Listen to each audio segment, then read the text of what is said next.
Hi guys, in this video I'm going to talk about the difference between ru and u-verbs. There are 5 sections. The first one will be the functional difference between the two. The second is the syllabic difference. The third is what I like to call imposter ru-verbs.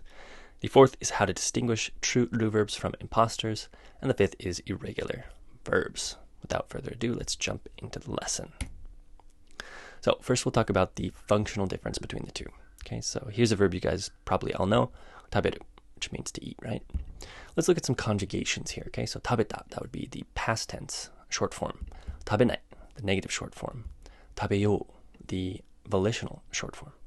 Let's eat, okay? So as you can see in each of these conjugations, the stem tabe remains the same, okay? And this would be true in other conjugations as well. Let's look at one more. Oriru, to get off. Once again, orita, past tense short form. Orinai, the negative short form. And oriyo, the short volitional form. So once again, guys, ori, the verb stem, remains the same in each case. So these verbs can be referred to as fixed stem verbs. Right? That's the first classification of verbs that we're going to look at today. Okay, let's look at another type of verb. Okay, so here we have nomu, to drink. Let's look at some conjugations. Nonda, past tense short form. Nomanai, negative short form. Nomo, the volitional short form. So as you can see with this verb, there's no consistent verb stem, right? So non in the first one, noma in the second one, nomo in the third one. All right, let's look at one more verb. Oyogu, to swim. Oyoida is the past short form. Oyoganai is the negative short form. Oyogo is the short volitional form.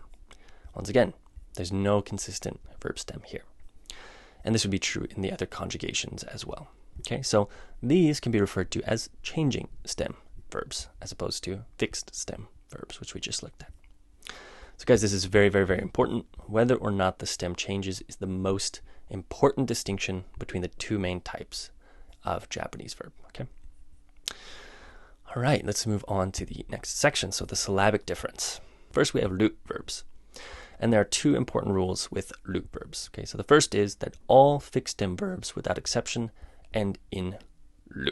Okay, so this is actually where we get the name ru-verbs. It's just a convenient way of referring to fixed stem verbs. Okay, so as you can see here, there are 4 fixed stem verbs: taberu, akeru, oriru, kariru. Okay, so each of these ends in ru. Okay, so we refer to them as ru-verbs. The second rule is that if you write fixed stem verbs in Romaji, there will always be either an e or an i sound before the ru. Okay, so here we have the same 4 verbs in Romaji. So taberu, you can see it's e before the ru. Akeru has an e before the ru as well. Oriru has an i before the ru, and kariru has an i before the ru as well. Okay, so these are the 2 rules without exception for ru verbs, fixed stem verbs. Okay, so how about a verb like toru? It has a ru at the end, right?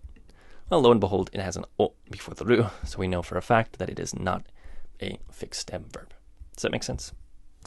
All right, let's move on to u-verbs now. Okay, so yes, it's true that ru-verbs also end in u, but once you've dealt with those and put them aside, you're left with the remaining verbs, which are conveniently referred to as u-verbs.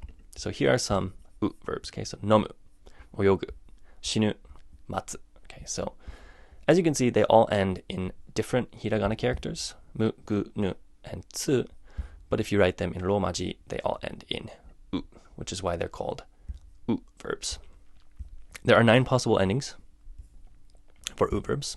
U, ku, gu, su, tsu, nu, bu, mu, ru. That's a lot to manage, but if you guys check out my verb conjugation shorts on my YouTube channel, they'll really help you learn all the conjugations for all the different types of verbs. So definitely check those out. Okay, so some of you might have noticed that there's a ru at the end of this list, right? Which could make things a little bit complicated. So let's look at some imposter ru-verbs. I've never heard anyone use this term, by the way, but I think it works. So once again, let's review the 2 rules that we had before, right? So 1, all fixed stem verbs end in ru. And then 2, all fixed stem verbs have an e or i sound before the ru. Okay. However, this is where it gets a little tricky. Not all verbs that end in eru or iru are ru-verbs. Okay, so for example, keru, which ends in eru, right? To kick, it looks like a ru verb, or a fixed stem verb. But if you look at the conjugations, ketta, keranai, kedo, you see that actually it is a changing stem verb or an u-verb. Okay, same thing with kiru. So you can see it ends in iru. To cut, by the way.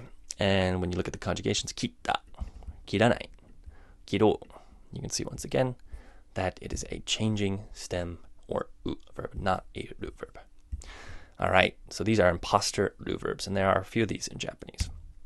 So how do you distinguish true ru-verbs from imposters? It's very simple.